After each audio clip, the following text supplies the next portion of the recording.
one tip I have for consistent habits is just tracking habits. And what that basically means is you track how much you do them, the amount you do, you track what you do during these habits. It can be in all parts of life, in all habits. So today I'll just talk about that. And the first kind of habit and part of life I want to talk about is working out, the gym, exercise, that kind of thing.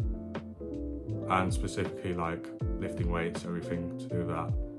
Because just tracking these habits, honestly, I wish I knew this at the start when I started going to the gym, because it just makes like knowing how much weight you did the week before so much easier. Obviously, if you have these habits, it makes progressive overload so much easier.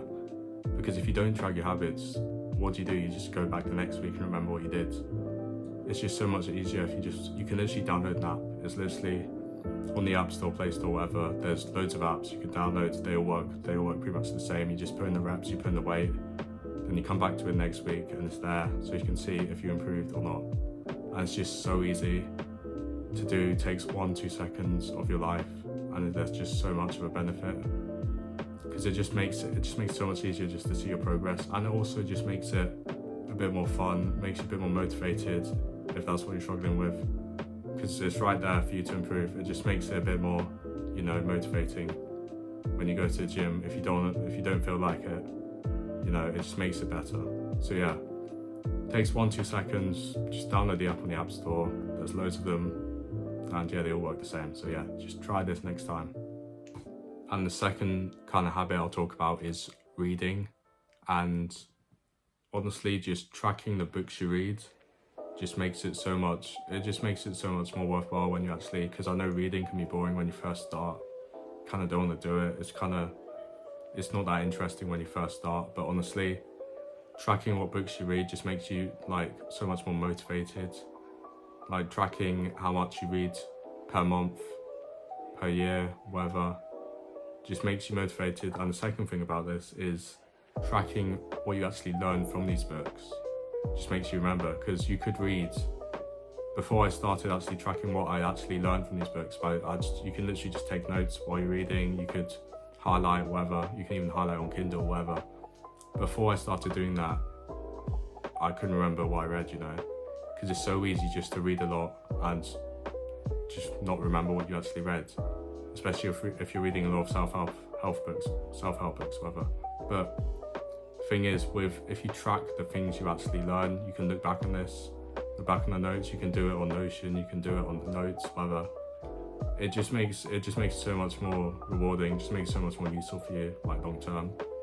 So I'll definitely say track how many books you read a month, and also just track what you actually read. You can even write after you read a book. You can even write 3 things you learned from it, whatever. It just makes it a lot easier, basically. So yeah, start reading and start tracking, and yeah, you'll just learn so much.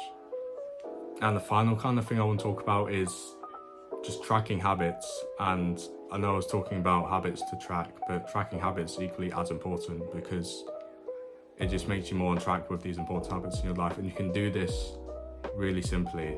You can do this on pencil and paper, stick it up on your wall, wherever. You just write down, I'll put something on screen right now, but you just write down the habit, then just write down the dates on one side, then tick and cross, whatever. It's just so simple. You can do it in your journal, whatever, when you're journaling. But that's what I do. So yeah, so you just so you just tick if you did it on that day, cross if you didn't. Then you can see which habits you're more consistent with, which habits you need to work on. And yeah, it just makes it so easy. It just makes it also more motivating. That's the thing about tracking. That's why I've emphasized tracking so much for these kind of habits like reading and like exercising, working out, whatever. The main benefit, in my opinion, obviously knowing for exercise, knowing how much better you're doing week after week is obviously beneficial. And with reading, the same thing. The more you learn, it's knowing what you learn is obviously beneficial. But the main benefit, in my opinion, is that kind of extra motivation it gives you, because you're achieving something and it's in front of you, it's visual. And that can really help some people. So yeah, I'd definitely recommend just starting a habit tracker of habits you just want to build on. It doesn't take long. Like I said, for the working out one, it literally takes like 2 seconds to tick or cross. It literally doesn't take long. You can look back at it, see what habits you need to improve on, improve yourself. And that's basically it. It's that easy. So yeah, thank you for watching. Hope you learned something today. And yeah, thank you.